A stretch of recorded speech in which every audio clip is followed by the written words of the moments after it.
Bonjour à toutes, bonjour à tous. Nous sommes le dimanche 19 juillet 2026 et dans un court instant, vous allez pouvoir suivre l'introspection que j'ai réalisée concernant l'affaire David Jubilard.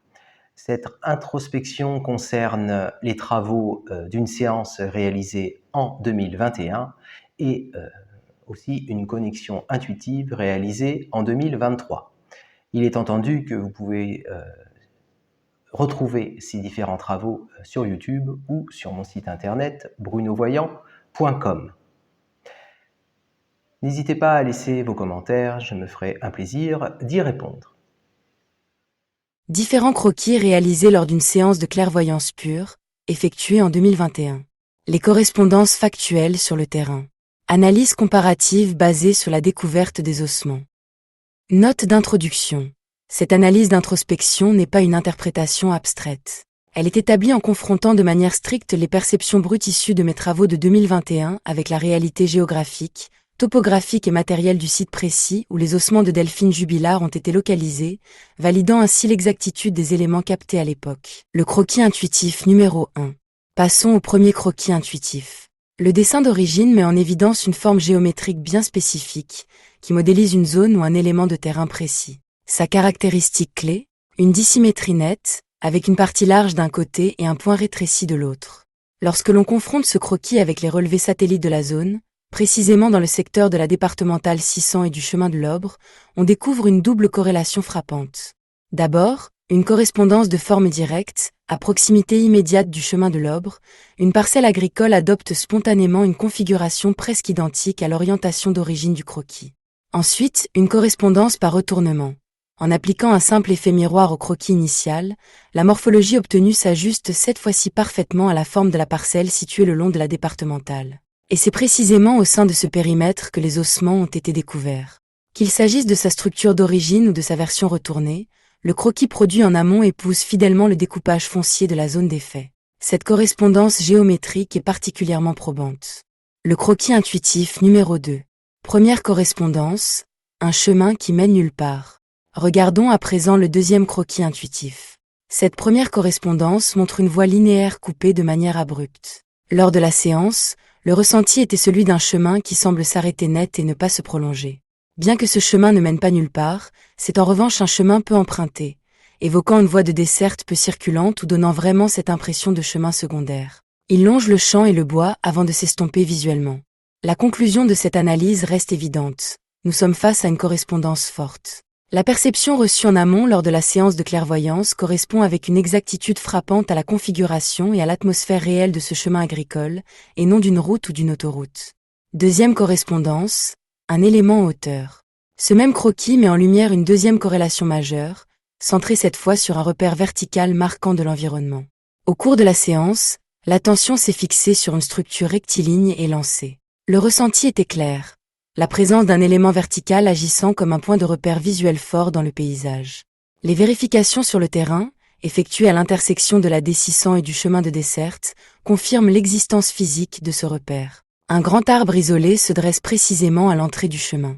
Cet arbre constitue un repère visuel majeur qui se détache nettement du reste du paysage, validant ainsi la forme verticale dessinée sur le croquis. Là encore, la correspondance est forte.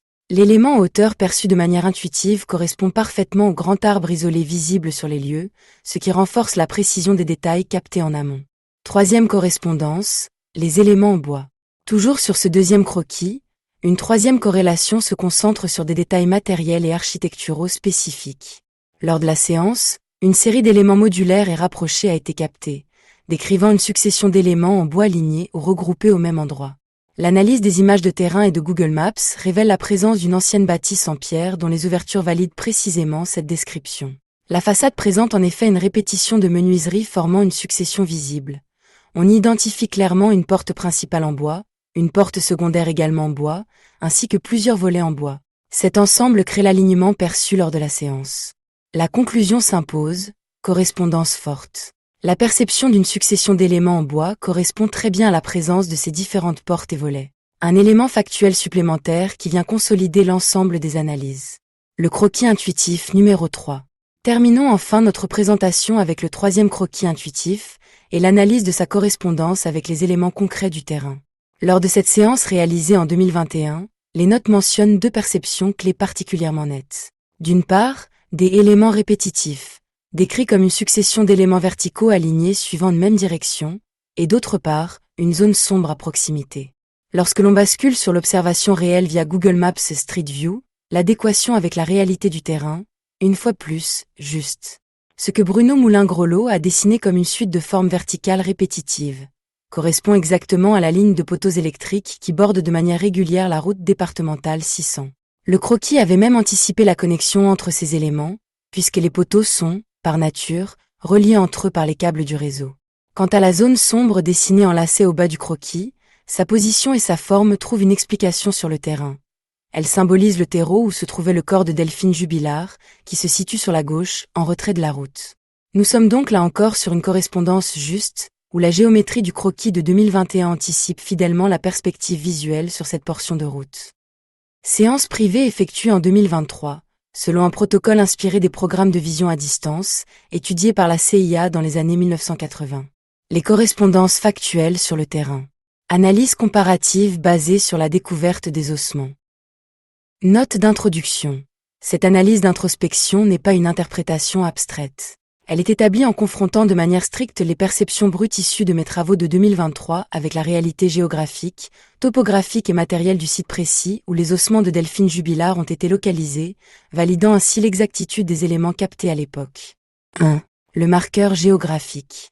La lettre L. Cette lettre est un indicateur géographique majeur. Sur le terrain, la zone clé se situe précisément au chemin de l'Obre, une voie qui débute graphiquement et phonétiquement par la lettre L.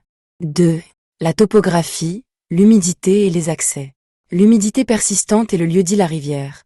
Cette perception forte d'une humidité constante trouve sa validation littérale sur les relevés géographiques. Juste en face du terrain, de l'autre côté de la route départementale des 600, se trouve précisément le lieu-dit baptisé la rivière, ancrant cette sensation humide dans la toponymie même du site. Le conduit. Aux intersections de la D600 et du chemin, la configuration intègre un réseau d'eau et de canalisation, bus de ruissellement, fossé ou vanne, ce qui matérialise techniquement ce conduit en milieu humide. Le passage étroit et les accès multiples. Le site ne possède pas une entrée unique. Il se caractérise par un chemin de desserte exigu et une configuration de parcelles offrant plusieurs chemins, embranchements ou points de pénétration pour atteindre une seule et même zone en retrait. 3. Les repères verticaux et visuels. La structure verticale massive. Elle correspond au grand arbre isolé qui se dresse à l'entrée exacte du chemin de desserte, servant de repère visuel principal dans le paysage. La succession d'éléments verticaux, elle correspond à l'alignement parfait de la ligne de poteaux électriques qui jalonne et borde la route départementale. 4. Les matériaux et l'architecture. La succession d'éléments en bois, elle est visible sur la façade de l'ancienne bâtisse agricole en pierre abandonnée située le long du chemin, qui présente une répétition de menuiseries, porte principale, porte secondaire, volets. L'esprit cave. Cette bâtisse désaffectée correspond en tout point à l'archétype de la cave. Un espace de stockage sombre, frais, délaissé et marqué par le temps. Le mot-clé terre.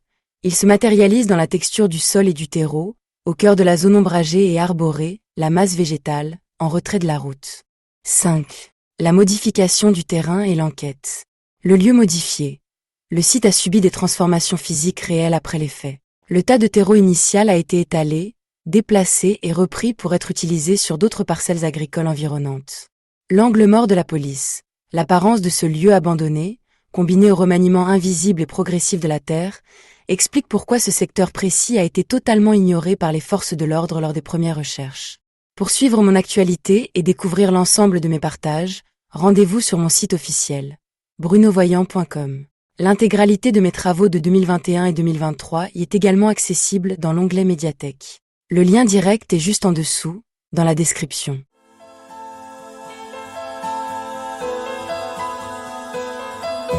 Sorrow,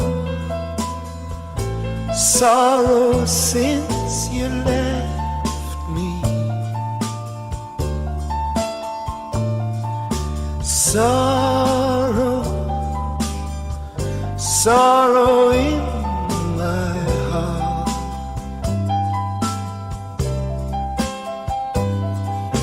I just can't believe it's over.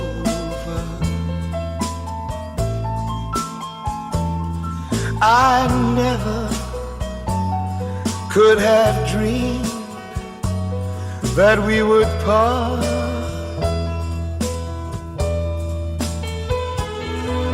Sorrow, sorrow in the morning,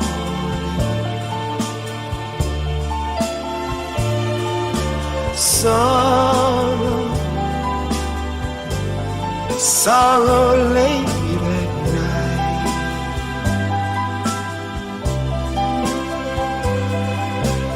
Like a ship without a sail, that's how I am without your arms to hold